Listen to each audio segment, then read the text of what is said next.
All right, let's jump right in. Today, we're going to tackle a scenario that honestly should be top of mind for any consultant, any advisor out there.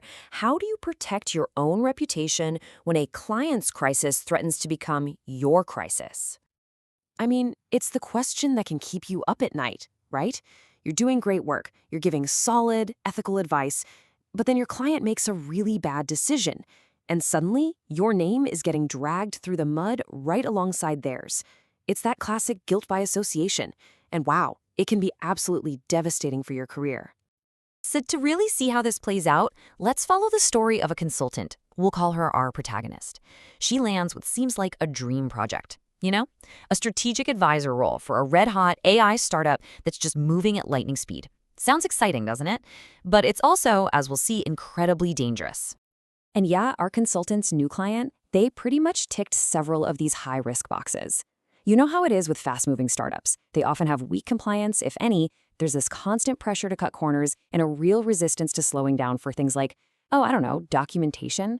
These are huge red flags every single one of us needs to be watching for before we even think about signing on that dotted line. Okay, so how did our consultant handle this? She knew the risks going in. So before any crisis even hit, she got to work building a legal and procedural firewall. And this is the key takeaway, really. The most important work happens here, not in the frantic damage control later, but in the calm, smart preparation up front. So, the first layer of this firewall, a rock-solid contract. It all starts with what's called a scope limitation clause. It's a simple but incredibly powerful statement that draws a very, very clear line in the sand. It defines exactly what you were hired to do, and, probably more importantly, what falls completely outside your responsibility. Next up, another critical piece of the puzzle. This provision makes it crystal clear that your role is to advise, not to decide. I want you to think of it this way. You provide the map, you point out all the dangerous cliffs and the pitfalls, but the client, they're the one behind the steering wheel. They own the final call, and because of that, they own the consequences. And here it is, the legal shield itself, indemnification. This clause is a game changer. It basically says that if the client's actions end up leading to lawsuits or damages, they agree to cover your legal costs and protect you from liability. It shifts the financial risk of their bad decisions right back onto them, which is exactly where it belongs. Now, this protection goes beyond just the contract. It has to be part of your day-to-day work. So what happens when you give some absolutely critical advice and the client just ignores it? Well, you document it. You do it with what's famously called a CYA, or cover your, memorandum. And listen, this isn't about being adversarial. It's about creating a clear, professional paper trail of your diligence. It's just smart business. And writing one is actually super simple. First, you just state your recommendation, clearly and specifically. Second, you document the client's decision to reject that advice. And third, and this is absolutely crucial, you confirm that you clearly explained the potential risks of their decision. That's it. This simple memo becomes undeniable proof that you acted responsibly and with foresight. But you know what they say about the best laid plans, right? Despite all this amazing preparation, the scandal our consultant feared finally erupts. That move fast and break things culture at the AI startup finally catches up with them, and boom, the story is all over the headlines.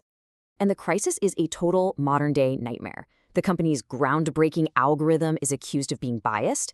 Even worse, it's accused of violating California's super strict privacy law, the CPRA, by misusing sensitive user data. And because our consultant was their strategic advisor, her name suddenly starts popping up in news articles and all over social media. When a crisis hits, those first 48 hours are everything. You have to move fast, but you have to move with structure. Okay, hour one, gather everything. Pull all your documentation, those contracts and those CYM memos, they are now your absolute best friends. Within 2 hours, you're on the phone with your lawyer and your insurance carrier before you say a single word to anyone else. From there, you assemble your team, you monitor everything being said about you, and you prepare a holding statement, but only with a full legal review. Now you're at a huge strategic crossroads. Do you stay completely silent, or do you issue a statement? Staying silent can sometimes starve the story of oxygen and let it die down, but it also lets other people control the entire narrative, and it can even be seen as an admission of guilt. Speaking out lets you correct the record, but it definitely risks adding fuel to the fire and prolonging the story. Your lawyer is going to be your most important partner in making this call. If you do decide to issue a statement, it has to be surgical, absolutely precise. You stick to the cold, hard facts. You refer back to your very limited scope of work, and you reiterate that the client, and only the client, made all the final decisions. Then, you politely decline any further comments citing client confidentiality.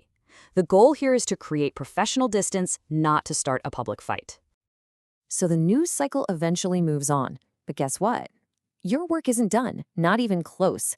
That initial crisis response, that's just triage. Now, the long, methodical process of actively repairing your professional brand has just begun.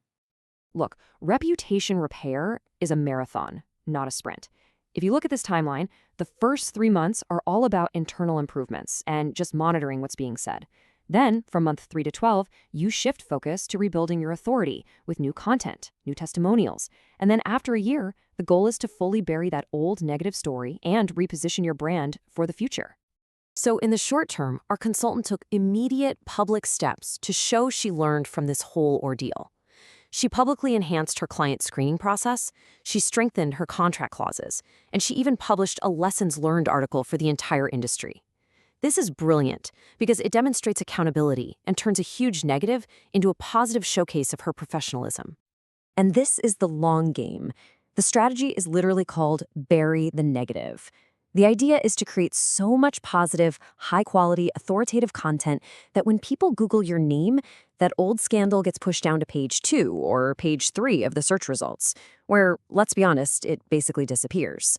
It's a systematic, proactive effort to rewrite your public record. So let's zoom out for a second. Our consultant's story really provides the blueprint for a modern crisis playbook. Protecting your reputation isn't just about how you react to a crisis.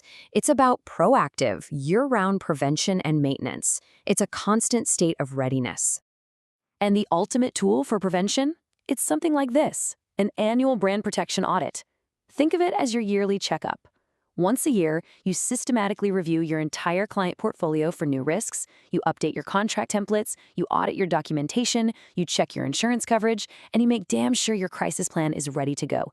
This is what keeps that firewall strong. Because at the end of the day, a client crisis isn't really a matter of if, it's a matter of when. It's almost inevitable. The only thing you can actually control is your own preparation. So the real question you have to ask yourself is this: if that call came tomorrow, is your reputation ready for the storm?